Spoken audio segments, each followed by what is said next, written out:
Enhanced equipment trust certificates అంటే airlines aircraft purchase చేయడానికి, money తెచ్చడానికి యూజ్ చేసే special type bonds. Airlines plane కొనడానికి, ఇన్వెస్టర్స్ నుండి మనీ కలెక్ట్ చేయడానికి సర్టిఫికేట్స్ ఇష్యూ చేస్తాయి. ఈ సిస్టమ్ ఏవియేషన్ ఫైనాన్స్ ఇండస్ట్రీలోనే చాలా common. Example airlines, Delta airlines, American airlines. Aircraft manufacturers, Boeing, Airbus. సింపుల్‌గా ఇన్వెస్టర్ డబ్బులు టీసీ సర్టిఫికేట్స్ కొనుగోలు చేస్తారు. ఆ మనీ ఎయిర్‌లైన్‌కి వెళ్తుంది. ఎయిర్‌లైన్ ఆ మనీని ఎయిర్‌క్రాఫ్ట్ పర్చేస్ చేయడానికి యూజ్ చేస్తుంది. ఆ ఎయిర్‌క్రాఫ్ట్ బాండ్‌కి సెక్యూరిటీ లాగా ఉంటుంది. ఎయిర్‌లైన్స్ ఫ్లైట్ ఆపరేట్ చేసి టికెట్ రెవెన్యూ ఎర్న్ చేస్తుంది.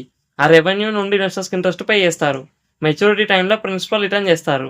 మినిమమ్ ఇన్వెస్ట్‌మెంట్ ఎంతో నుంచి 1,00,000 వరకు ఉంటుంది. మాక్సిమం లిమిట్ ఉండదు.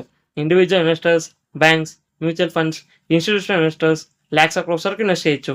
ఎయిర్‌క్రాఫ్ట్ ఫైనాన్సింగ్ లాంగ్ టర్మ్ కాబట్టి డబ్ల్యూటీసీ కూడా long term investment. Common maturities 5 years, 7 years, 10 years, 12 years, 15 years. Interest rate 6-9% per year ఉంటుంది. Interest payments quarterly, half yearly లేదా ఇయర్లీ ఉంటుంది. అది బాండ్ స్ట్రక్చర్ బట్టి డిపెండ్ అవుతుంది. బాండ్స్ కొనడానికి 2 వేస్ ఉన్నాయి.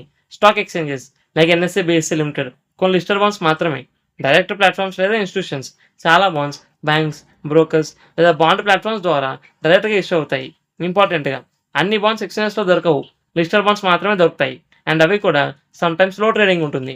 అడ్వాంటేజెస్ ఎయిర్‌క్రాఫ్ట్ అసెట్ సెక్యూరిటీ ఉంటుంది. Aviation industry growth benefit, long term stable income. Institutional ఇన్వెస్టర్స్‌కి popular investment. Disadvantages airline financial risk, aviation industry down term risk, passenger demand తగ్గితే airline revenue effect అవ్వచ్చు.